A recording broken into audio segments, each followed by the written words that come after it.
Durante años se creyó que Pablo Escobar era solo un traficante con dinero infinito, pero la fractura real no fue su fortuna.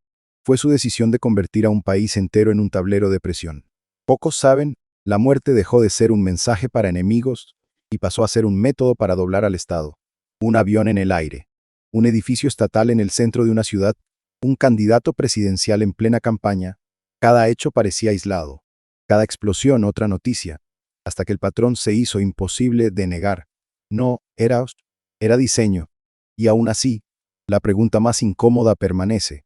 ¿Cómo pudo un solo hombre ordenar tanto sin estar realmente solo? A finales de los años 70, Colombia no solo enfrentaba narcotráfico, enfrentaba una combinación letal. Desigualdad profunda, guerrillas activas, paramilitarismo emergente y un Estado debilitado. En ese vacío de poder, surgió una organización que transformaría el crimen en industria, el Medellín Cartel. A comienzos de los años 70, la cocaína colombiana dominaba el mercado estadounidense. Los márgenes eran obscenos. Un kilo producido por centavos podía venderse por miles de dólares en Miami o Nueva York. En el centro de esa red estaba Pablo Escobar, carismático en público, implacable, financiaba canchas de fútbol y barrios populares mientras ordenaba ejecuciones selectivas. Pero el punto de quiebre llegó cuando el gobierno colombiano comenzó a considerar seriamente la extradición hacia Estados Unidos. Para Escobar, la cárcel en Colombia era negociable. La extradición no lo era.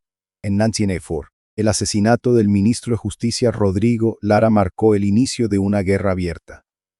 Era una advertencia. Desde ese momento, el conflicto dejó de ser entre policías y narcotraficantes. Se convirtió en una confrontación directa entre un hombre y el Estado. Y Escobar tomó una decisión estratégica. Si el gobierno insistía en extraditar, él respondería con terror indiscriminado. Colombia entró en una década donde las bombas no eran excepciones. Eran mensajes. La violencia no era impulsiva. Era política, y así comenzó la fase más oscura. Antes de ser un símbolo global, Pablo Escobar fue un operador local con intuición para leer la debilidad del sistema. Nació en un entorno donde el ascenso social era lento y la ilegalidad ofrecía atajos rápidos. En su primera etapa no se presentó como un jefe de guerra. Se presentó como un hombre práctico, un intermediario, un contrabandista, un proveedor de soluciones. Pero la cocaína cambió la escala, y con la escala llegó su verdadera obsesión: controlar el miedo. Escobar entendió algo que muchos criminales no entienden. El dinero compra silencio, pero el terror compra obediencia incluso cuando el dinero falla. Su papel dentro del cartel de Medellín no era solo mover cargamentos, era diseñar el mensaje. Escobar convirtió la violencia en lenguaje político. Plata o plomo, no como eslogan, como contrato. En público, cultivó una imagen contradictoria: la del benefactor que financia barrios y canchas, la del hombre del pueblo que prometía orden donde el Estado no llegaba. Acumuló enemigos con la misma velocidad con la que acumuló aliados. Sus decisiones eran rápidas, sus castigos inmediatos y su paranoia creciente. La ambición de Escobar no era solo riqueza, era permanencia. Quería existir por encima de los tribunales, por encima de la policía, por encima de la presidencia. Pero en esa ambición había una grieta: su necesidad de controlar cada variable. Cuando algo se le escapaba, no negociaba, escalaba. Y así, el hombre que decía querer respetabilidad terminó atrapado en su propia estrategia. Si cedía, perdía el mito. Si atacaba, multiplicaba la cacería. Ese conflicto interno, ser aceptado por el sistema mientras lo destruye, es la línea que explica lo que vendría después. Porque a partir de cierto punto, ya no buscó ganar, buscó impedir que el Estado ganara. Como Escobar sostuvo su imperio, hay que olvidar la imagen del hombre solo. Un capo no gobierna por fuerza bruta, gobierna por infraestructura. La red de Escobar tenía capas. Primero el dinero, rutas, sobornos, compras de lealtad. No era solo pagar, era seleccionar con precisión quién podía ser comprado y quién debía ser eliminado. Los sicarios, jóvenes reclutados en barrios donde el Estado era una idea lejana. Para muchos, una pistola era salario y un encargo identidad. Luego, la corrupción. Policías, funcionarios, contactos judiciales. No todos estaban en nómina, pero bastaba con que algunos estuvieran. Porque en un sistema frágil, un solo eslabón corrupto contamina toda la cadena. También estaba la inteligencia. informantes, vigilancias, radios, llamadas interceptadas, rutas alternas. El cartel no solo movía droga, movía información. Por último, elemento más peligroso, la narrativa. Escobar no quería ser visto como criminal, quería ser visto como inevitable, el que ayuda cuando el gobierno no ayuda, el que castiga cuando la ley no castiga. Ese mito no se construye solo con billetes, se construye con miedo y con gratitud. En esa red, cada persona cumplía una función. Unos lavaban dinero, otros conseguían armas, otros abrían puertas en instituciones y los sicarios cerraban bocas. Por eso, cuando el Estado intentaba cortar una cabeza, el cuerpo seguía moviéndose, porque no era un hombre, era una máquina social, criminal alimentada por millones de dólares, y una ciudad entera viviendo con la respiración contenida. Y esa máquina estaba a punto de pasar a su fase más brutal, usar el terror no como defensa, sino como estrategia nacional. Hay un momento en que la violencia deja de ser del cartel y pasa a ser del país. No porque todos participen, sino porque todos empiezan a vivir bajo la misma regla. Nadie está a salvo. Escobar entendió que el Estado tiene un punto débil, la opinión pública. Cuando una nación entra en pánico, presiona por una salida incluso si esa salida es rendirse. Y entonces llegó el primer golpe que cambió la escala, un avión comercial, personas que no estaban en guerra con nadie, familias, trabajadores, gente que solo quería llegar a su destino. La explosión no solo destruyó una aeronave, destruyó una ilusión, la de que había lugares neutrales. El objetivo, según la lógica del terror, era simple: matar a un enemigo político y si caían inocentes, mejor, porque el daño colateral era parte del diseño. Desde ese día, el país entendió que la guerra ya no era entre hombres armados, era una guerra contra la normalidad. Y cuando el cielo deja de ser seguro, lo que queda abajo también tiembla. Si Avianca fue el golpe psicológico, el DAS fue la firma, un coche bomba en pleno corazón urbano. No era un ataque escondido, era una declaración pública. Puedo tocar el centro del poder. ¿Las cifras importan? Sí, pero lo que realmente paraliza es otra cosa. La certeza de que el Estado no puede proteger ni siquiera sus propias oficinas. En segundos el caos se volvió paisaje. Sirenas y un mensaje repetido en silencio. Si el gobierno insiste en extraditar, el precio lo pagará la ciudad. Antes de las bombas masivas hubo advertencias directas. Un ministro de Justicia, Rodrigo Lara, un funcionario que dijo lo que muchos no se atrevían a decir en voz alta. Porque cuando un ministro cae, la señal no es solo puedo matar. La señal es, puedo decidir quién vive dentro del Estado. Y con eso, el sistema entra en modo supervivencia. Jueces que piden traslados, policías que cambian rutinas, familias que dejan de salir de noche. No es paranoia, es adaptación. Después de Avianca, después del DAS, el mensaje ya estaba claro, pero Escobar aún no había tocado el nervio más sensible, la esperanza, porque en un país cansado de miedo, un candidato fuerte es más peligroso para un cartel, un mitin, multitud, discursos, un espacio diseñado para prometer. Y entonces, disparos. No fue solo un asesinato, fue un acto quirúrgico contra la idea de que Colombia podía elegir un camino distinto. Cuando un candidato presidencial cae frente al público, el efecto real no se mide en minutos. Se miden. La gente no solo llora, la gente aprende. Aprende que la política no se decide en urnas, sino en balas. Y ese aprendizaje es veneno lento.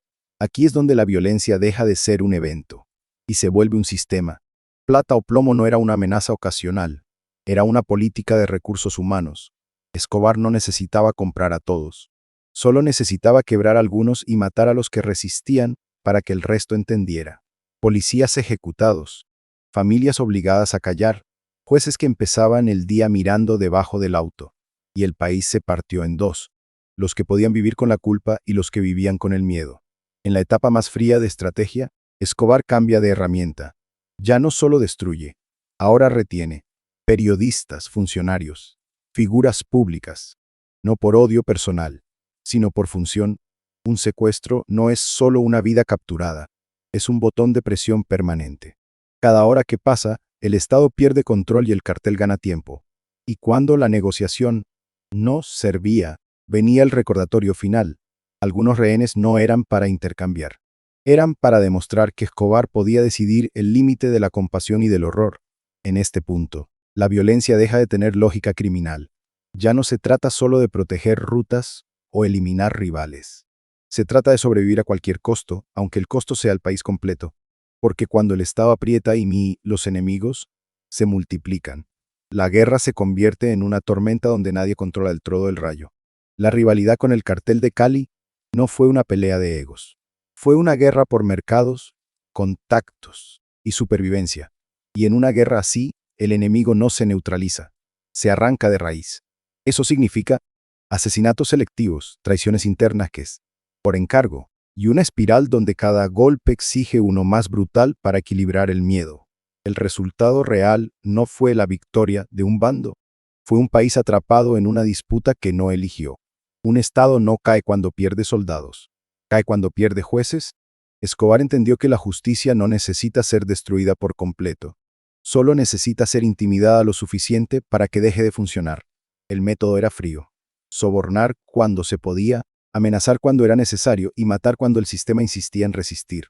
Cuando un juez empieza a calcular el riesgo antes de firmar una orden, la ley deja de ser ley, se vuelve una apuesta.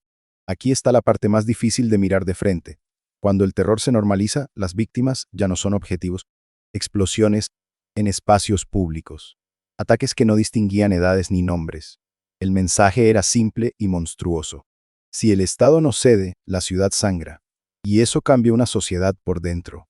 La gente aprende rutas alternativas, horarios más seguros, silencios más largos. La vida cotidiana se adapta al miedo como si fuera clima. Y entonces, cuando parecía imposible, ocurrió el giro más surrealista. Escobar se entrega. Termina en un lugar diseñado por él, controlado por él, con condiciones dictadas por él. La catedral no fue un castigo, fue un acuerdo de poder, y lo más oscuro es esto. Incluso allí el control continuó. Se castigó a traidores, se ajustaron cuentas, se mantuvo el mando, como si el Estado, por un momento, hubiera aceptado una idea impensable: que Escobar podía ser detenido sin ser derrotado. La catedral fue el intento de Escobar por convertir su derrota en un contrato, pero un contrato así tiene un problema. Solo funciona mientras el Estado lo acepta. Y el día que el gobierno intentó moverlo a una prisión real, la ilusión se rompió. Escobar escapó, no como un fugitivo cualquiera, como un hombre que entendía que su vida ya no era una vida, sino una operación militar. A partir de ahí, Colombia entró en la fase final, una cacería donde la información valía las balas. La búsqueda se convirtió en una guerra de señales. Llamadas cortas, radios, soplones, rastreos, puertas que se abrían por miedo y por dinero. Cada día que Escobar seguía libre era una humillación para el Estado. Pero cada día que se escondía, su círculo se reducía, porque el terror tiene fecha de caducidad. Cuando un capo pierde movilidad, pierde mercado. Cuando pierde mercado, pierde lealtad, y cuando pierde lealtad a la traición. Ya no era el patrón invulnerable. Era un hombre perseguido por varias fuerzas al mismo tiempo: el gobierno colombiano, agencias extranjeras, enemigos criminales y su propio pasado. Su mundo se volvió más pequeño. Menos llamadas, menos rostros, menos lugares seguros. Hasta que la cacería se cerró en Medellín. El final no llegó como un gran discurso. Llegó como llegan casi todos los finales reales: confuso, irreversible. En Atinatrí, Escobar fue abatido, y con su muerte el país no despertó en paz.